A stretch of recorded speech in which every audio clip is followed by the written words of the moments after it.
I'm Ron Knight. I'm going to be tying a Fly-Rod Spinnerbait here. This is a pattern that originated by Tom Nixon back in the 50s for basically so he can catch some as many bass as the spin fishermen that he fished with. Most everything I tie, I use cheap materials. I use inexpensive, this Mustad 3366 hook, size A rod winding thread, and the rubber thread. Like I said, I got the book there put together.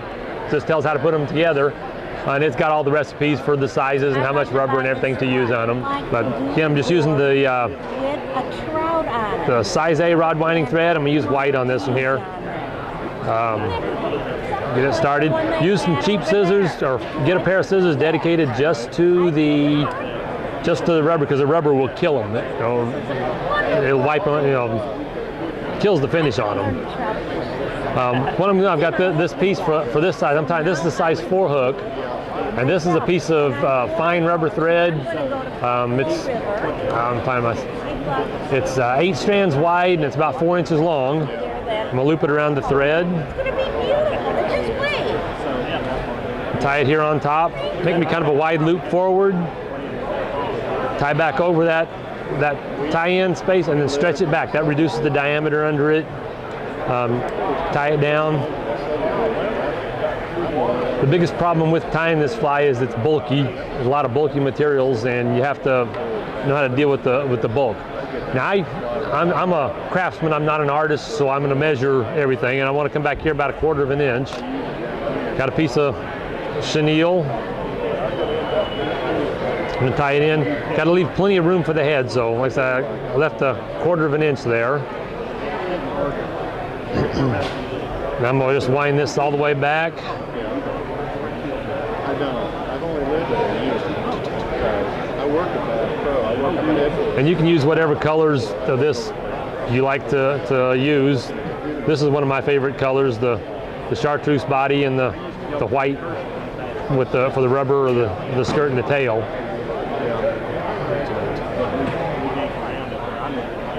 Yeah.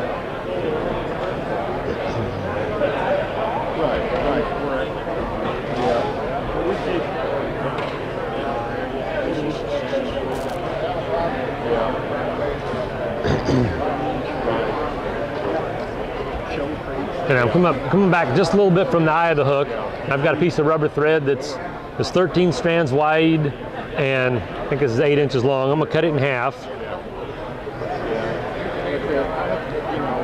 And I cut all these things to length at home because it's kind of boring to watch here at the show. Loop that around the thread, and I'm gonna tie it in on the far side of the hook. Bring it over here, tie it in. I'll make a wide loop forward. Tie down that wide loop so that it'll hold that tie-in point in place. I'm gonna stretch it back. That reduces the diameter under the thread. Tie it down.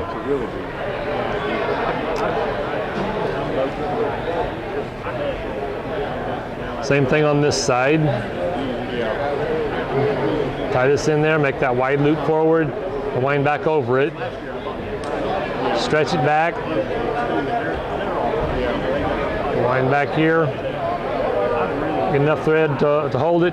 Now what I'm going to do is I'm just going to kind of stretch and pull these around the hook shank so that it's going to look like a skirt all the way around the hook.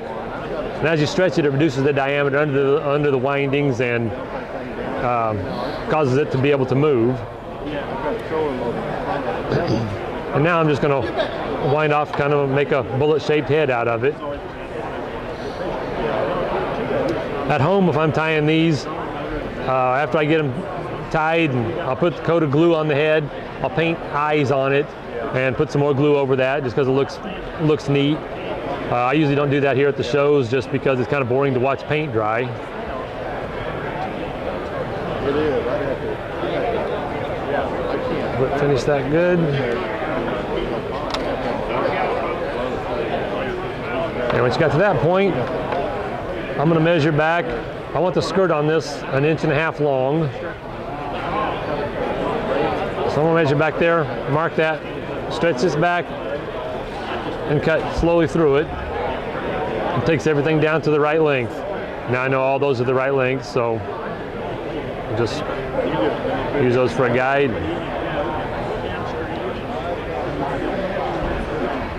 Just cutting the skirt.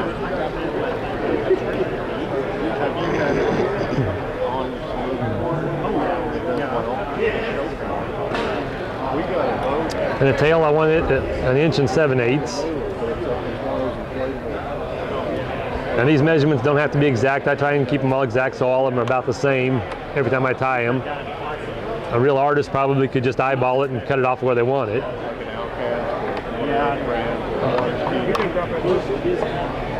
No, that's not mine.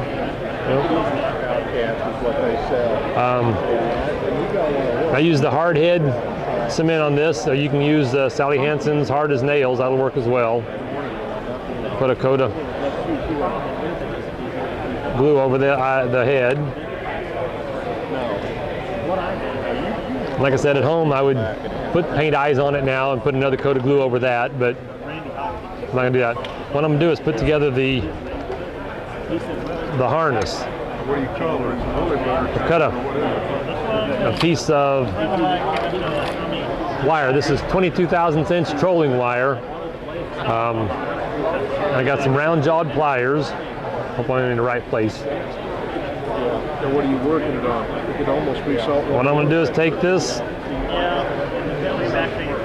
make me a loop out of it. So that kind of looks like that. I'll put my split ring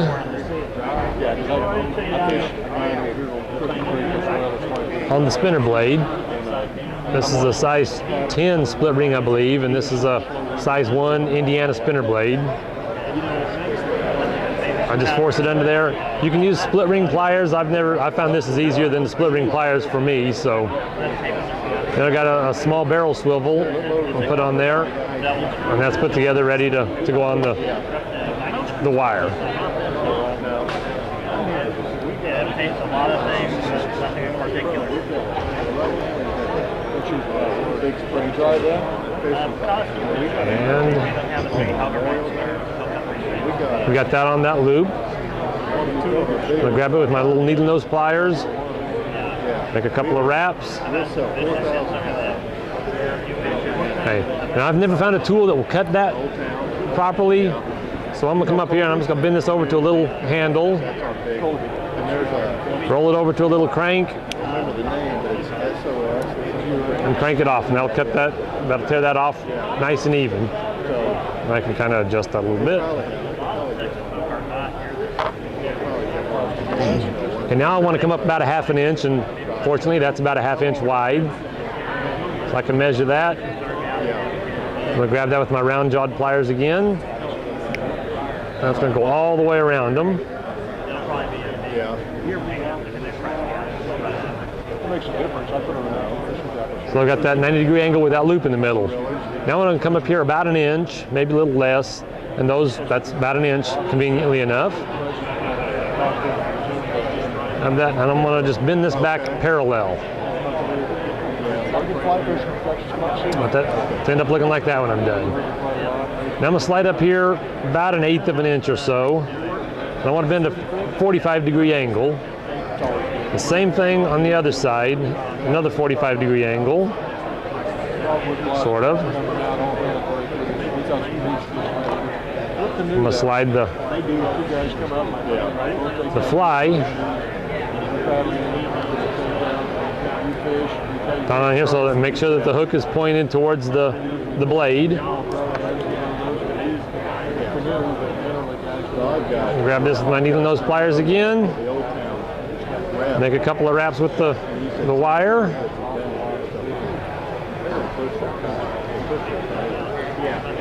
I'll come up here, bend my little hook in it, roll it over into a little wire or handle and crank it off. That's done.